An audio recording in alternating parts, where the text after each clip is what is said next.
Bueno, como siempre, como también dijo Galaxis Borja ayer, esto de que el Eduardo haya sido el primero en presentar, Eduardo Kingman, el primero en presentar a nuestros conferencistas magistrales, puso la vara muy alta. Yo parto de que creo que todos conocemos la trascendencia del trabajo de Tristan Plath, entonces no me voy a detener en dar su currículum, no veo sentido a eso. Pero sí decir que la larga carrera de Tristan ha marcado indudablemente derroteros que todos de alguna forma hemos seguido en el ejercicio de la historia y la etnohistoria andina.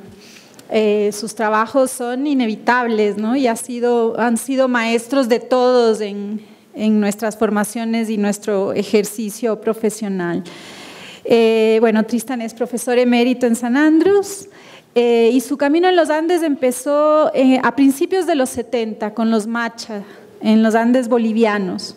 Sus trabajos abarcan una variedad de tiempos y de temas y de enfoques también, ¿no? Desde la economía política hasta el chamanismo, desde la doble residencia a las fiestas y rituales.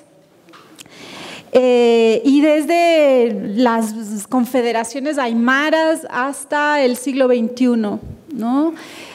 Además tiene esta capacidad enorme de los etnohistoriadores que admiramos de cruzar, de hacer estos cruces disciplinarios que todos quisiéramos dominar, ¿no? Entre la etnografía, la arqueología, el manejo del archivo, del cual nos va a hablar, creo, hoy, ¿no? La historiografía, etcétera. Entonces creo que hay tantas entradas y tantos enfoques que es difícil abarcarlos. Entonces creo que lo mejor es dejarles con él. Su conferencia de hoy se titula Etnohistoria y/o Historia Colonial, disciplinas encontradas o conocimientos divergentes. Por favor, Tristan. Ese título ha sido un poco superado por lo que está sobre la proyección, pero de hecho el primer título siempre está presente en cualquier cosa que hablamos.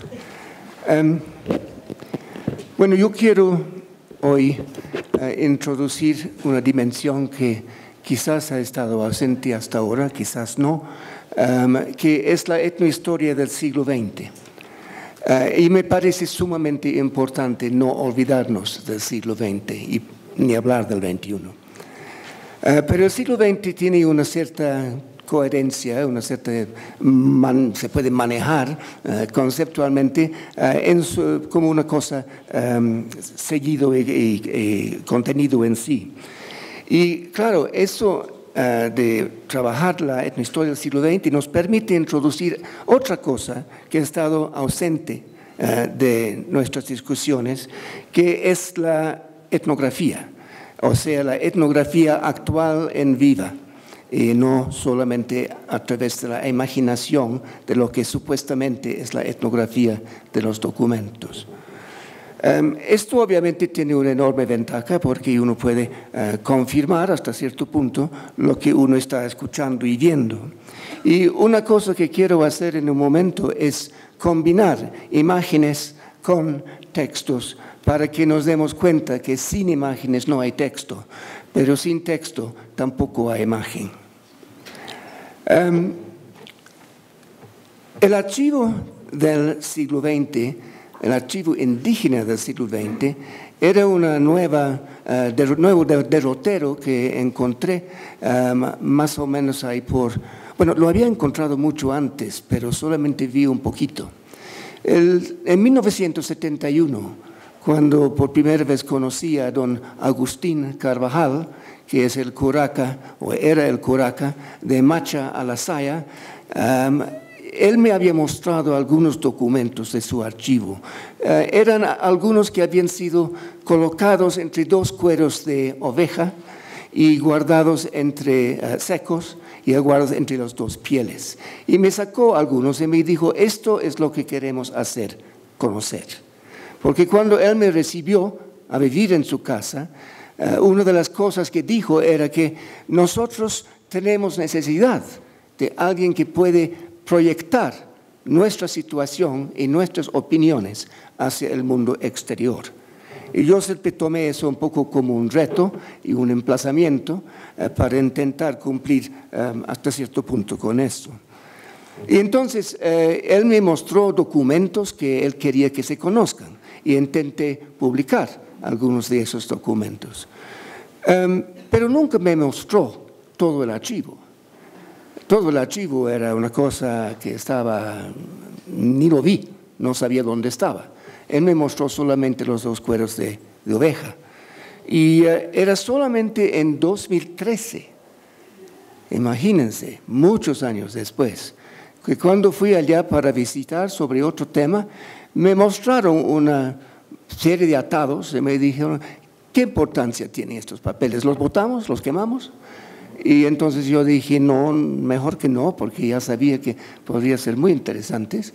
Y aceptaron, después volvimos con un representante del archivo histórico de la vicepresidencia, a donde había ido a conversar el tema, y él dio todo su apoyo. Quiero manifestar mi aprecio de Luis Oporto, el director del archivo de la vicepresidencia de Bolivia, y con él fuimos y hicimos una propuesta, y que ellos aceptaron. Y la propuesta era que nosotros íbamos a venir a ordenar todos los papeles, ponerlos en papeles manila y en cajas de cartón, ponerlos en un orden, ficharlos, crear un catálogo y dejar todos los papeles con ellos, con la contraparte de que ellos nos dejarían escanear todos los papeles.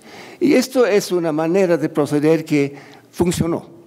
Y es importante, me parece, como un modelo para otros que van a hacer este tipo de trabajo, sobre todo con gente bastante sospechosa, como son muchos campesinos. Y haciendo así se puede mitigar el problema. Todo el tiempo nos preguntaron, no están llevando ningún documento contigo, ¿no? Entonces nosotros decimos, no estamos llevando nada, ¿no? Y les mostramos los escaneos. Bueno, el archivo de la recaudación fue el nombre de este archivo. Y una de las cosas que había que hacer es comprender, como dice Marta Zambrano, sus condiciones de producción. Cómo se había llegado a crear esto. Y eran unos 740 documentos, más o menos. Y de muchas fechas, incluso el 17, mayormente traslados del 18, y también algunos del 18, y también algunos originales del 19. Pero el bulto del archivo era lo que se había producido en el proceso de administrar un elemento, una entidad campesina, indígena, que era Alasaya, la mitad de arriba, del Gran Ayllu de Macha. Y una primera cosa que observamos es la total separación de la administración de cada una de las 2 mitades. Del archivo de Mahasaya no tengo noticias, les avisaré si tengo. Ahora, este archivo cubrió todo el tiempo de la administración de Agustín Carvajal. Y él había entrado a administrar en 1937 y había seguido administrando con algunas interrupciones hasta 1981. O sea que él ya había visto toda la parte central del siglo XX. Sus antecesores, particularmente uno que fue nombrado en 1926, había creado o reeditado, yo me gusta decir refundado, el sistema de administración que venía desde mucho tiempo atrás. Pero para no entrar en líos de evidencia y demás, yo voy a hablar del archivo de recaudación del siglo XX. Ahora, Agustín Carvajal nació en 1900, o sea, tenía siempre la edad del siglo, que obviamente era muy útil para fechar cosas. Y murió en 1985, y en ese momento, un poco antes, había entrado en su lugar su hijo menor, Gregorio, Y Gregorio Carvajal había ya estado funcionando para ayudarle antes, pero él siguió administrando hasta 1994. Los Carvajales cubren casi todo el siglo XX, por lo menos desde la Guerra del Chaco.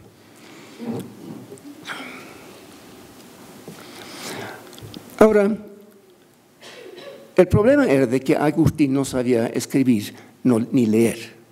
Y él fue la persona que había acumulado todo este archivo. Y eso obviamente planteó ciertos problemas. Uno estaba pensando de que esto era su archivo, pero de hecho, rápidamente, y él mismo lo dijo, una persona clave había sido obviamente el escribano. Y el escribano, de hecho, habían varios escribanos. Era un tipo muy cuerdo y muy leal a Agustín, que representó lo que él quería, porque Agustín comprendió la situación política, no el escribano. El escribano repitió y escribió lo que Agustín le dijo. O sea, que cuando llegaron estos papeles, y hay que decir que todos están en español, el escribano tenía que traducir al quechua, se tenía que discutir la situación en quechua, Agustín tenía que después darle una respuesta en quechua y él después tenía que traducirlo en su cabeza al castellano para poner en forma notarial sobre la página. Y ese es un proceso que obviamente está enormemente difundido, pero es complejo. Y creo que no todos quizás siempre hemos prestado atención suficiente a la complejidad de este manipuleo de idiomas.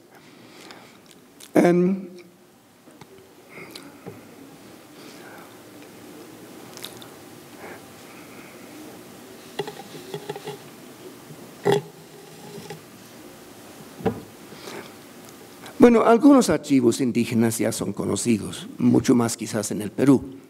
En Bolivia son muy escasos. Este es el primero. Hay otro conocido que era de Santos Marcatola en los 1920s, pero nadie parece saber exactamente dónde está este archivo.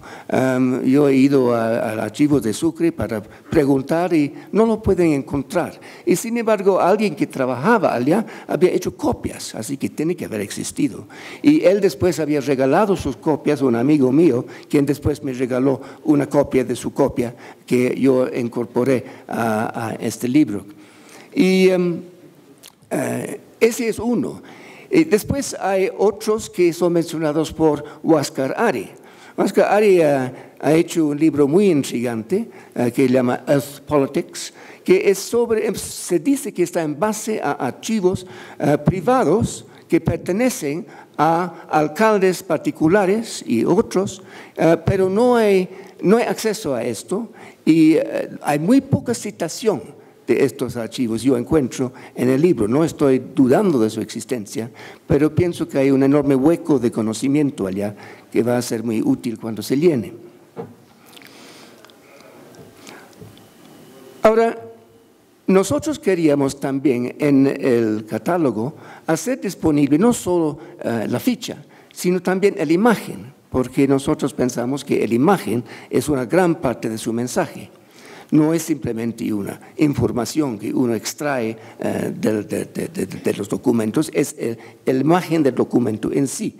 En este caso puede ser que muchos son de cuadernos escolares así, rotos a medias, con una cosa garabateada sobre el papel, y eso para nosotros es igualmente válido como cualquier otro documento, y lo ponemos en el archivo. Les voy a mostrar en un momento algunos de estos documentos, porque como digo, sin verlos no es posible entenderlos como hechos etnográficos.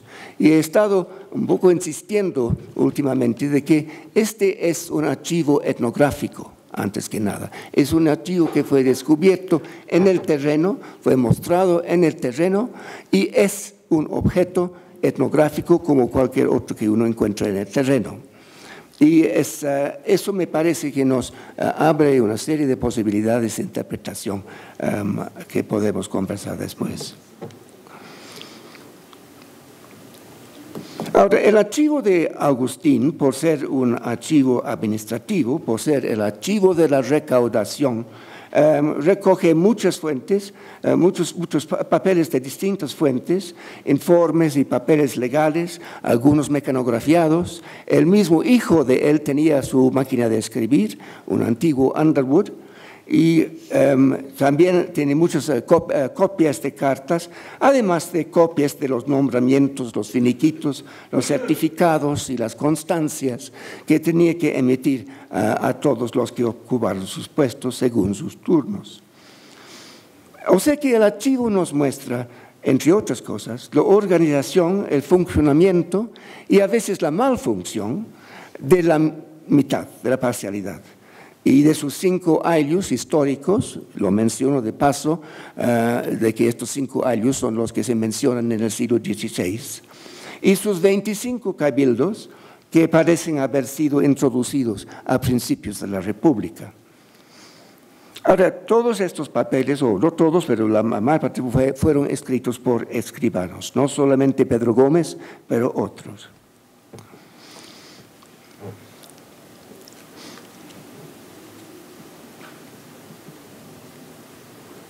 Ahora, el archivo es una fuente única también por las nuevas historias que nos permite escribir. Es una fuente valiosa para conocer el funcionamiento interno de la parcialidad, pero también nos cuenta la historia de Macha y de parte del norte de Potosí y indirectamente también de Bolivia entre 1930 hasta 1994. O sea que tenemos aquí un fuente local para una región que sabemos que era muy revoltoso, muy movido, sobre todo durante y después de la Revolución, pero que toda la historia que yo he leído sobre el tema local es chismografía. Alguien que habló con otra persona que dijo que esto es lo que pasó. Y esto es algo que realmente yo encuentro muy difícil trabajar con eso. No es que no me guste la historia oral, por supuesto que me gusta, pero no para decirme las cosas que hay que saber si uno quiere interpretar la historia política del norte de Potosí en el siglo XX. Entonces, y esto es una cosa que hemos hecho en este libro, es presentar la historia de Macha desde 1930 más o menos hasta 1994 y 2000. Y eso nos permite acercarnos a muchas cosas. Primero, un periodo totalmente desconocido en la historia de estos años, que es qué es lo que pasó entre la Guerra del Chaco y la Revolución de 52. Bueno, después, ¿qué es lo que pasó después de 52? Este archivo nos permite ver muchas cosas totalmente desconocidas. Por ejemplo, que Agustín había sido suspendido por el MNR, el Movimiento Nacionalista Revolucionario, entre 1954 y 1961. Eso no sabíamos, ¿no? De repente ahí está un punto clave que nos permite preguntar qué fue la relación entre el MNR y los aylus, que es un tema que muchos hablan, pero sin ninguna evidencia. Ahora tenemos evidencias sobre eso. Ahora, una cosa que antes de seguir debería decir es que la historia de Bolivia sobre la cuestión de la contribución territorial, el tributo, es totalmente diferente de lo que es en Perú o en Ecuador. En Perú, en Ecuador, como sabemos, se suspendió el tributo en los 1850. Y después hay muchas cosas que pasaron, pero no hubo tributo. En cambio, en Bolivia, la contribución territorial sigue pagándose con la voluntad e insistencia de los aylus hasta 1994. E incluso después se sigue pagando, aunque ahora pasa como derramas a los sindicatos y ya no va como antes al Tesoro de Potosí, o sea, al Estado. Hasta ese momento, hasta 94, los curacas habían podido mantener el sistema de cobranza que habían inventado o reinventado desde principios del siglo. Ahora, esto, claro, es sumamente importante, es una diferencia radical entre las 3 repúblicas andinas. En Bolivia tenemos un grupo de autoridades indígenas que están comprometidos con el cobro del tributo y su entrega al Estado. Esto nos hace pensar, de hecho podría hacernos quizás pensar en Tomás Katari en 1781, que también dijo de que ellos sabían y no querían suspenderlo, pagar el tributo. Otras cosas querían cambiar, pero el tributo no fue uno de ellos. Y es muy importante esto porque cambia o modifica todos los planteamientos que se hace a veces sobre la opresión del tributo, porque si en algunos momentos querían quitarse el tributo y quién no, en otros momentos decían que, bueno, conviene pagar. Y eso lo hacían y insistían en hacer hasta los 1990, y algunos dirían después.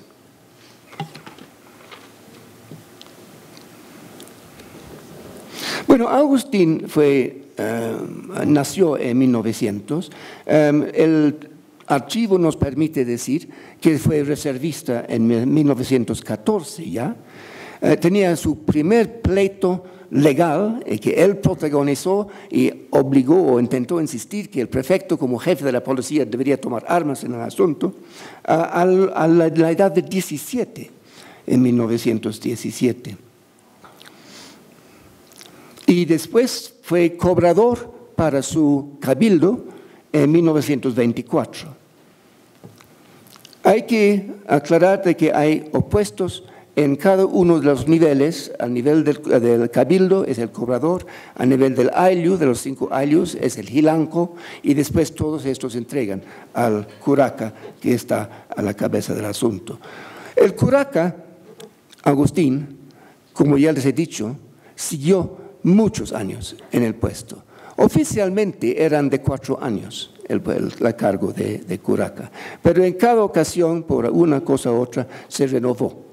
Y solamente en un par de ocasiones había algún cuestionamiento sobre esta renovación.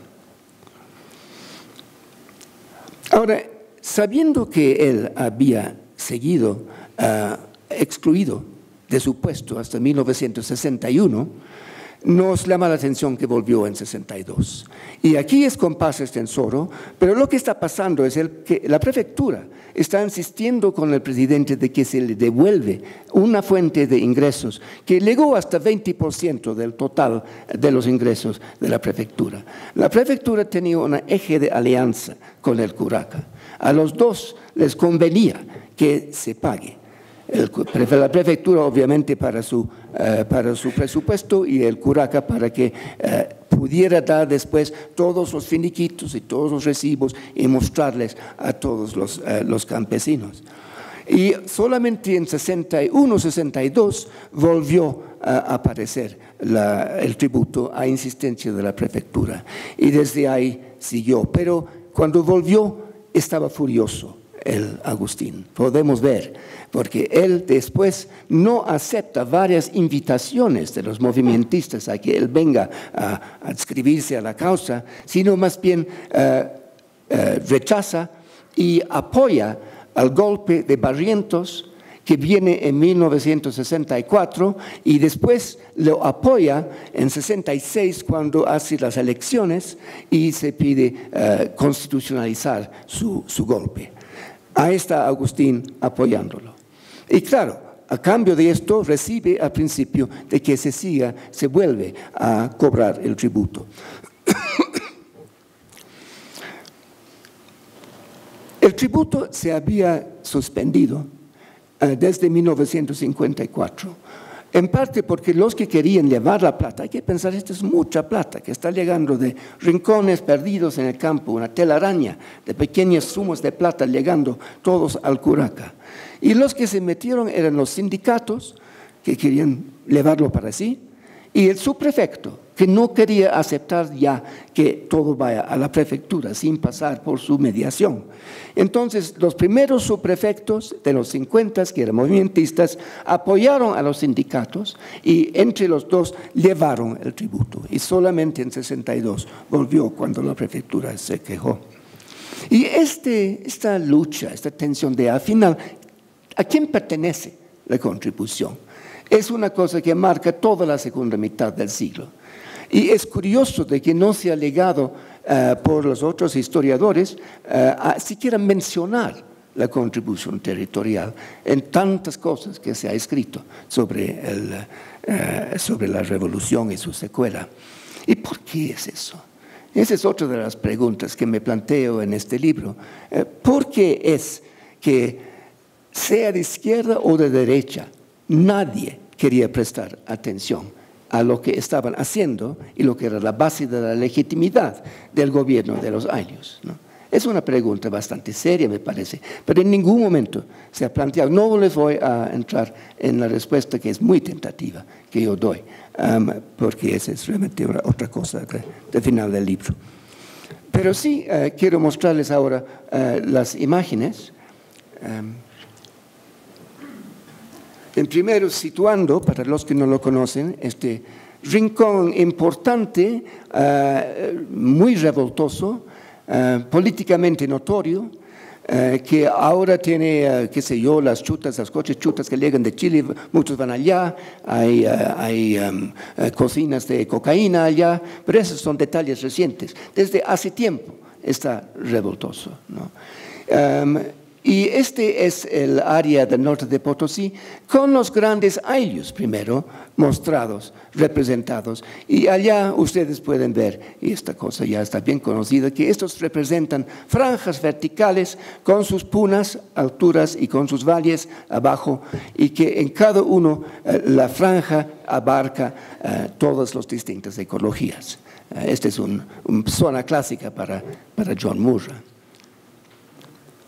Este es lo mismo, ahora mostrando la franja de Macha, que va bajando desde el lugar donde reside el curaca, que está aquí arriba en la... no sé, no tengo que indicar, ¿no? No hay una cosa para indicar, ¿no? Sí. ¿Sí? ¿Pero tú puedes seguir? No, está, espérate, ¿cuál es tu calle? Bueno, está. Empezando abajo, a ver si puedo, ¿cómo funciona? El de acá, ahí está. Ahí está. Yeah. Aquí está la residencia del curaca, ahí en la Alta Puna, aquí justo, aquí está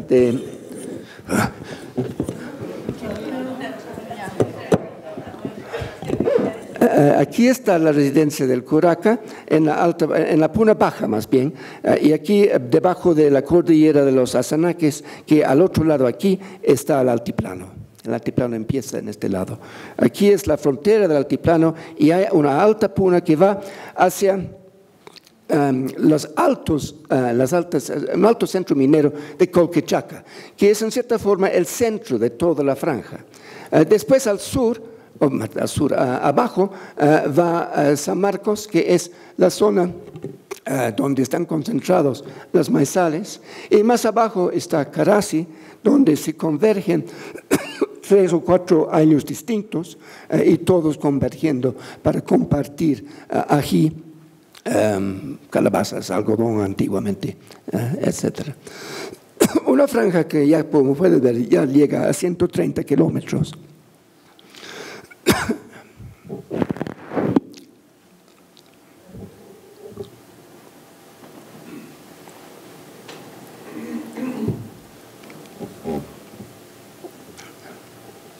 Bueno, esto he puesto porque es el mapa de los municipios recién introducidos en 2009, para que puedan ver la total contradicción entre la organización del espacio por el gobierno y por los municipios y el tradicional de los ayllus. El gobierno, básicamente porque tiene que responder a las poblaciones mestizas de los pequeños pueblos de la región, ha seguido con ellos y ha básicamente borrado los mapas, los ayllus en gran escala del mapa. Es importante eso porque a veces se supone que todo anda bien con las poblaciones indígenas. El San Pedro se ha crecido enormemente para abarcar a San Marcos, que es la valle de Macha, que está cerca de Colquechaca, ya llegando a donde abajo en el mapa. Ese trozo de Macha fue cortado ya en 1882. Antes había un intento de dividir los ayllus, pero se hizo por franja, manteniendo Puno y Valle juntos. Pero en 82 se cortó a San Marcos y se puso con San Pedro porque eran todos valles, y eso, como ya sabemos, en los ojos de muchos es una razón para juntar todos, y por otros es una razón de cortar. Bueno, son los cerros de Colquechaca y Aollagas. El pueblo de Colquechaca es a ¿cuánto es? Más de 4.000 metros. Son las ruinas de Aollagas, más arriba todavía, por debajo del Cerro Hermoso. Allá se puede ver, todavía subsiste la iglesia. Estoy queriendo mostrarles el contexto de este hecho etnográfico que es el archivo. Aquí es la vista desde Colquechaca, por encima de la Puna de Macha, vista desde Aollagas y mirando por encima de Colquechaca. Y allá a fondo está la cordillera de los Azanaques, y todo lo que va hasta esa cordillera es de Macha, es la Puna de Macha, dividido entre dos parcialidades y en total 10 ayllus históricos. Este es Lecone Pampa, que es el lugar donde reside o residía el curaca. Se forma ya con esta tierra roja muy típica. Allá abajo hay, a la izquierda, hay una aldea o una estancia que a este lado de la quebrada, y al otro lado de la quebrada, ya a la mano derecha, está Lecone, con quien se peleó en 1917 sobre tierras. La torre es una torre muy histórica del siglo XVII probablemente, y está cerca, aquí no puedo, es que no se puede ver.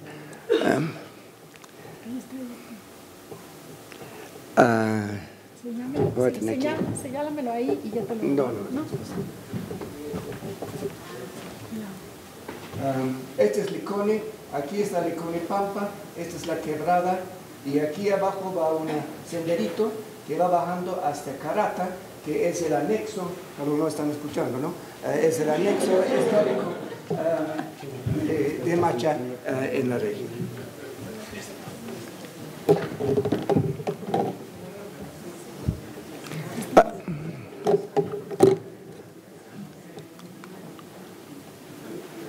Y esta es la familia Carvajal. Y allá, sentado a la izquierda de Cuclillas, es Agustín. Y allá, sentados al medio, está Santiago, quien murió en 77. Él es el hijo mayor. Él fue mi primer anfitrión. Y Gregorio, que después sucedió a su padre en 1981. Este es otro de Agustín, con su chuspe de coca. Estamos hablando de alguien que en su tiempo ha sido respetado y conocido en un espacio grande, también por los mestizos y por la gente de la tesorería, de la prefectura, conocido este hombre. Y aquí es el archivo, primera vista, tal como nos presentó en 2013.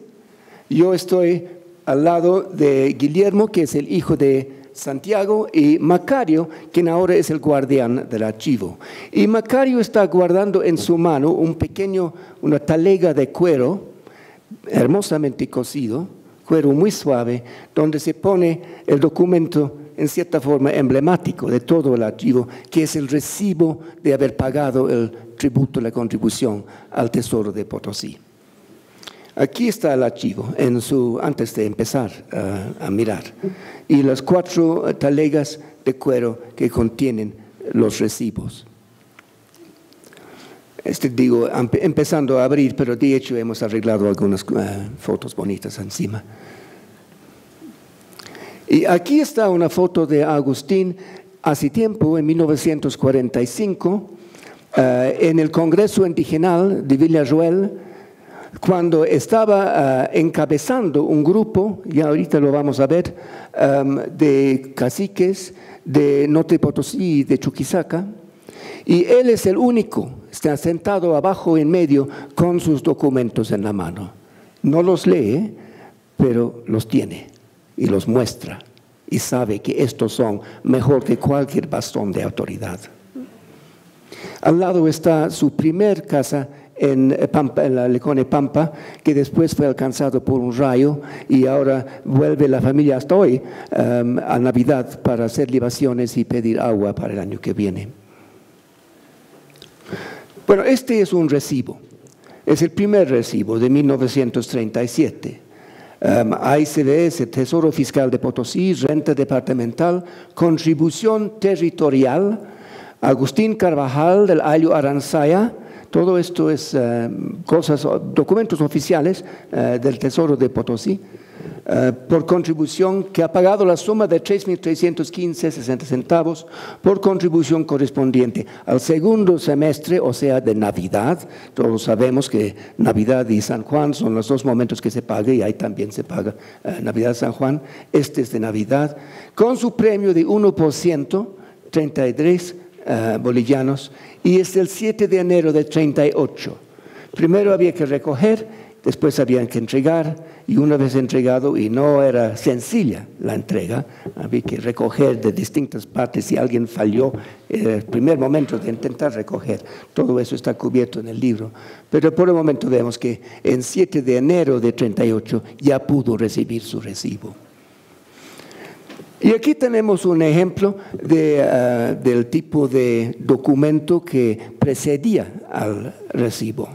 Tenía que recibir de los cobradores, de los 25 cabildos, semestralmente 50 cobradores por año que han cancelado la contribución original con la suma, etcétera, del semestre de Navidad en presencia de su hilanco y de su alcalde. En 32 él es alcalde de su cabildo.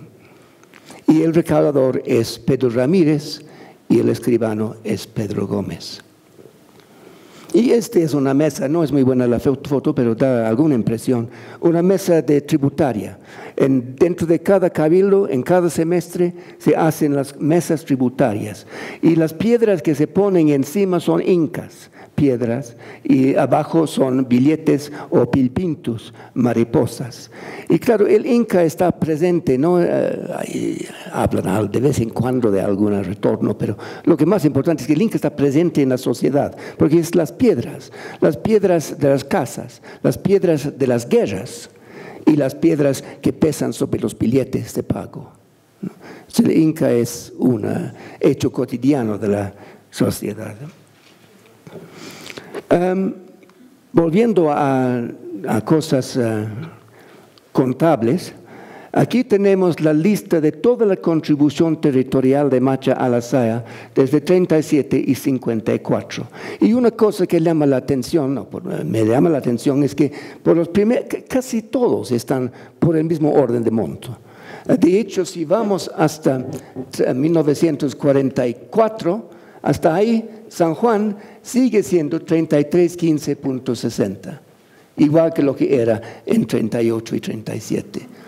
Una constancia total. Ahora no es porque nadie ha muerto y nadie ha nacido, es porque hay una decisión fiscal de parte de Agustín, de que lo que la prefectura necesita es saber cuánto va a recibir para poder presupuestar. Y para eso él sabe que ellos van a estar contentos si él les da el mismo monto todos los años. Y es lo que pasa. Ellos felices, por lo menos ahora es regular.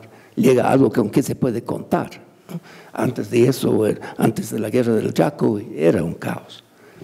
Entonces esto se mantiene con solo pequeños aumentos hasta el total, fecha de recibo del San Juan de 1954. Ya en 52, sobre los recibos, el nombre de otro curaca empieza a aparecer, Ramón Cabezas. Y eso sigue en 53 y 54. Y 53, ¿qué es eso? Tu teléfono. Ay, por Dios.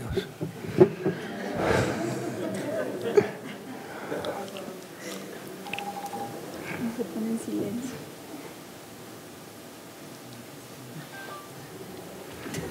Gracias.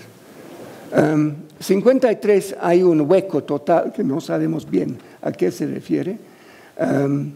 Probablemente Ramón Cabezas está cobrando. Y en 54 él logra cobrar y lo deposita y hay el recibo para San Juan de 54. Y después de eso hay la suspensión. Bueno, durante el tiempo que estaba pagando, había una cosa que era muy diferente del siglo XIX y de los sistemas tradicionales, es que no había ninguna lista completa de todos los tributarios del cabildo o del ayllu. Y eso fue una cosa que reclamó muchas veces la prefectura. Decían que desde ya la próxima vez traiga la lista, ¿no? Y traiga la nómina. Y nunca se hizo porque no era posible hacerlo. Esas listas que ellos estaban acostumbrados fueron cosas en que el Estado había invertido plata para llevar a cabo revisitas. Cuando las revisitas se podía hacer todos los nombres de los parcelarios, también la lista de todas sus tierras. No, eran cosas detalladas, como ustedes saben. En el siglo XX eso no existía porque no había revisita. Mucha gente decía, Santos Marcatola decía, haz una revisita, así vamos a saber. Nunca el gobierno lo hizo. Y es muy interesante otra vez pensar por qué no lo hizo, ¿no? No lo hizo porque hubiera sido retroceder al siglo XIX. La última cosa que quería hacer era invertir plata en volver al siglo XIX. Quería volver así adelante, ¿no? Eran progresistas. Y entonces no se pudo hacer lo que pidió el fisco. Lo que sí se hizo, y eso lo veremos, es cuando ellos daban sus finiquitos o sus nombramientos, por ejemplo, a tal persona de haber sido cobrador, pusieron en nombre de sus terrenos y ahí pusieron toda la lista de los terrenos de cada individuo.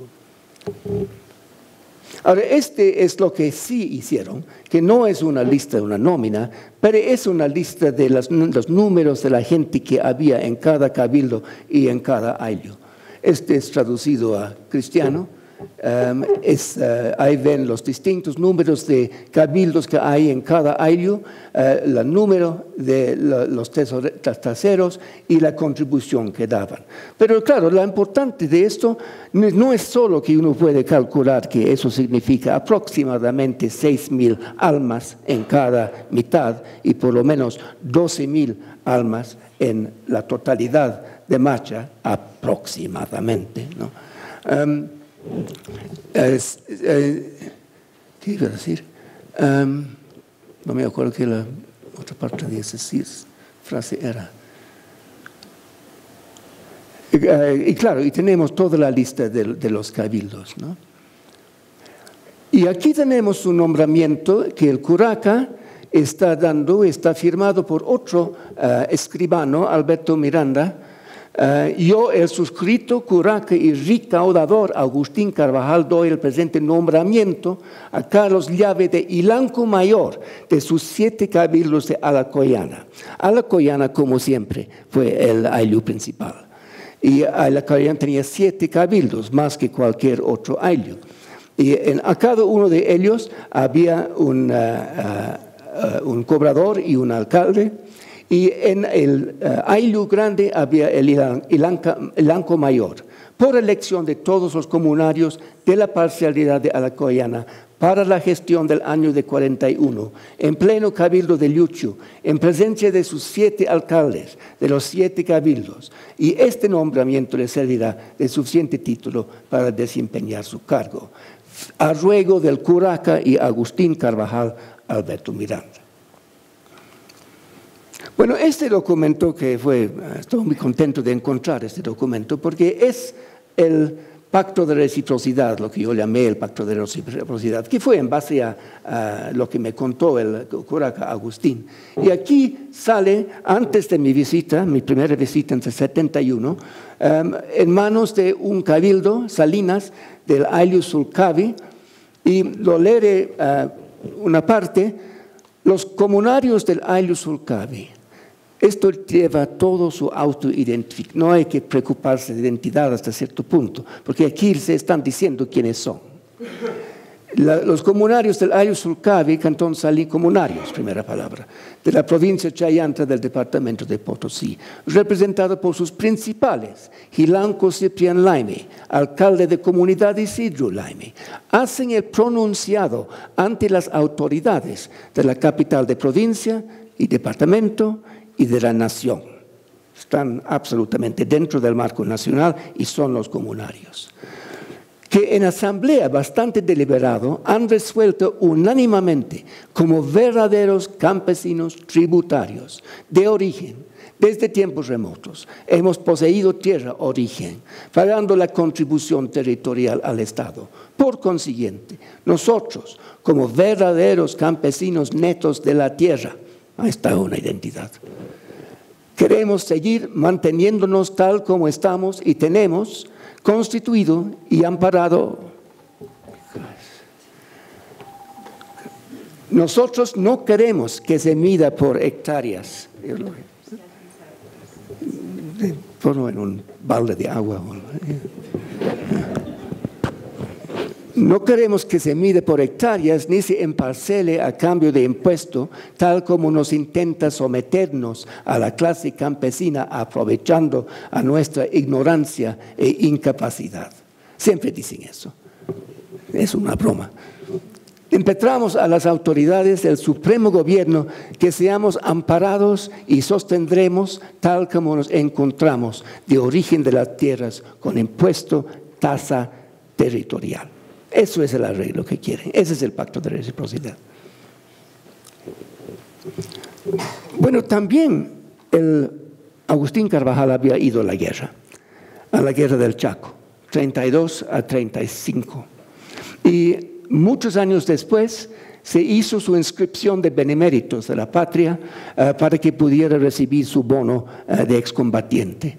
Esto, interesantemente, se hizo por presidente Barrientos solo 2 meses antes de la elección. Y yo no puedo creer que eso es accidental. Entonces ahí da su lugar, su destacamento, operaciones militares donde participó entre diciembre de 34 y junio de 35. 7 meses estaba ahí. Me acuerdo que él solía decir de que él había servido de espía, escondido arriba en los árboles. Y después lugares importantes de combates donde había participado. Aquí está su reclutamiento de 1932. No había ido, se quedó para hacer otras cosas, también bastante patriotas, porque sabía que la regla del juego era ser patriota. Había que ser nomás patriota, y a lo mejor lo era. Y él allá va y está asignado a ir a Tupiza, pero no va como hemos visto en ese momento. En ese momento, más bien, él se dedica a traer toda la comida que necesitan los soldados conforme a las leyes militares y bajo de responsabilidad y pena de ley. Todos los indios eran los que recogían comida, lo depositaban en las casas de abastecimiento en Colquechaca, de donde se llevó a Potosí, y la comida básicamente fue contribuida por obviamente, por los campesinos. Y es cuando el gobierno y la prefectura envían instrucciones de que tienen que arreglarse los caminos, porque por los desperfectos ocasionados, últimas lluvias, tienen que mantenerse los caminos en buenas condiciones durante todo el tiempo de aguas. Este es mucho trabajo.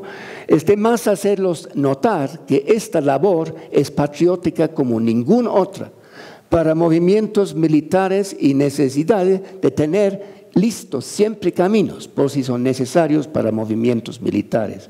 Claro, cada comunidad cuidaba la parte del camino que le correspondía. O sea que la organización, si uno lo imagina, es enorme. Y un fragmento de eso que es bonito, dice de que ellos van a venir a inspeccionar y van a venir en auto, que es un gesto así magnífico, ¿no? Y abajo vemos que esto está enviado a los indígenas Ayllu Alacoyana, estancia Pichichua, por insinuación del profesor normalista, y Dios guarde a Pedro Gómez. Pedro Gómez había sido profesor normalista. Bueno, aquí están sus sellos de curaca que él hizo hacer.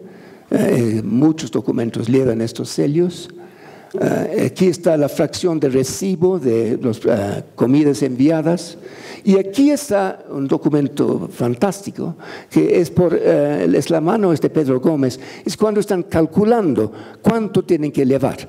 Y ahí ponen todo. El cancelo del ayllu alacoyana de los 7 cabildos, ¿no? Tiene que poner 960 bolivianos. Y después los otros ayllus, cada uno con sus cabildos. Y después los totales y la sumatoria. Y eso es lo que se va a entregar en 37. De hecho, su sumatoria es más alta de lo que finalmente terminan entregando.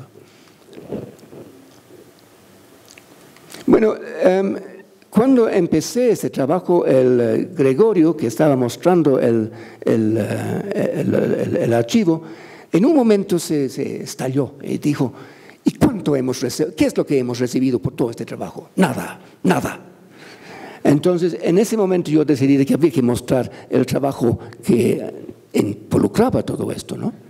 Y entonces aquí he hecho el cálculo. A nivel de cabildos tenemos 25 cabildos, 25 aylus mínimos, alcaldes 25 al año, cobradores 50 al año, estamos con 75, los postillones, que ahorita vamos a ver, 24 al año, el alcalde originario de servicio para el corregidor, una invención del corregidor, ya 100 por lo menos, yo creo, por año. Y cada uno de estos necesitaba nombramientos, finiquitos, así, constancias, trabajo enorme para el escribano y también para el curaca. Y después a nivel de ayllu 5 gilancos, a nivel de parcialidad, 1 para cada parcialidad. Y después una cosa que muestra el archivo es el alcalde mayor, lo que habla Huáscar Ari.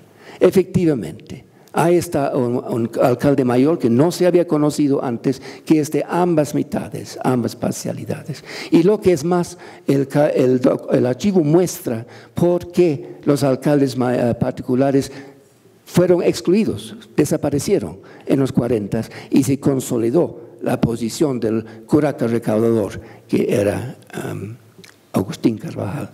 O sea, que muestra cosas que sencillamente no se pudo saber sin un archivo, sin la escritura.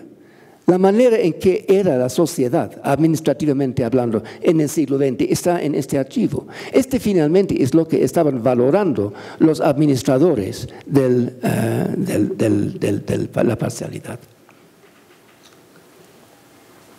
Bueno, después en los 30 hay toda una historia en donde terribles cosas estaban pasando. Eran los peores momentos después de la guerra. Los militares hacían lo que les daba la gana y los corregidores, había denuncias largas de ellos en distintas partes, igual que en el siglo XVIII o peor. Y después aquí está otro intento de un mestizo de apoderarse del puesto, y en cambio de esos 16 alcaldes y 3 gilancos dan su apoyo a Agustín. Y aunque no lo voy a leer en detalle, aquí está todo el apoyo que recibió. Él tenía que tener el apoyo de los aylus y cabildos. Después el subprefecto lo podía nombrar y consolidar. Y este es un documento muy interesante que es casi ilegible porque está escrito en ortografía quechua. Y la primera parte, de hecho, es copiado del boletín del Instituto Indigenista Interamericano de México de 1943. Y claro, tiene todas las noticias que le estaban enviando un señor Huáscar Ari a México, un informe sobre el primer congreso de lengua quechua que se tenía en Sucre en 1942. O sea que está escrito en ortografía quechua, está copiado del boletín que está escrito en castellano normal, y lo que está pasando obviamente es que alguien en Bolivia está dictando. Tiene el boletín en la mano, está leyendo y está dictando a otra persona que lo escribe con ortografía quechua antes de enviarlo de alguna manera que no sabemos al archivo del curaca. O sea, el curaca tenía información viniendo de México y también tenía que eran los detalles del primer congreso de lengua quechua, Y también tenía al final la referencia que está en el boletín sobre los hermanos Cataret, Tupac Amaru, por ser los que dirigieron la gran revolución de los indios contra la dominación española. Todo eso está escrito en ortografía quechua. Y también una referencia a una conferencia sanitaria en Brasil, que es donde se iba a discutir la enfermedad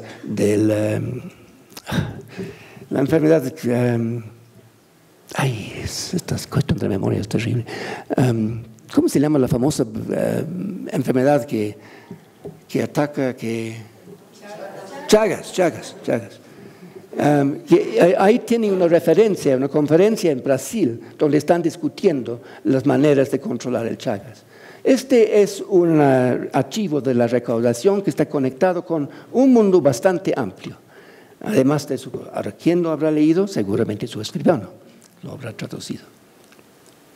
Y después en 45, aquí está la foto, y ahí está Agustín delante, con los otros del grupo en 45.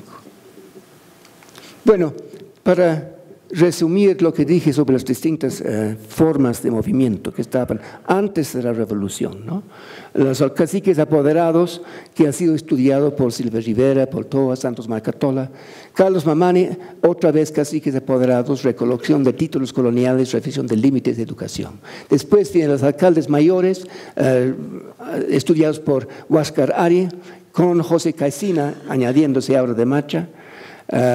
Ley India Recopilación, leyeron las leyes de recopilación de Indias, le elevaron, Gregorio Titirico llevó a todas sus reuniones alrededor de La Paz una copia del tomo sexto de la recopilación de leyes de Indias que tiene la legislación de Felipe II, y eso era parte de sus discusiones y deliberaciones en las asambleas, en los 30 estamos hablando. Y después el curaca recaudador, que buscaba otro tipo de cosa. Los demás habían enfatizado tierras y garantías, y él enfatizó el pacto tributario, el pago, la relación fiscal con el Estado. Y eso es la razón, yo creo, porque su proyecto duró tanto. Él, a diferencia de los otros, no favoreció la violencia, interesantemente, aunque no había falta de provocaciones, y buscó arreglar la relación fiscal y mantenerla contra viento y marea. Y lo hizo a pesar de la interrupción del MNR por casi 40 años, 50 años. Bueno, podría seguir y quería seguir, pero creo que ya estamos llegando al tiempo.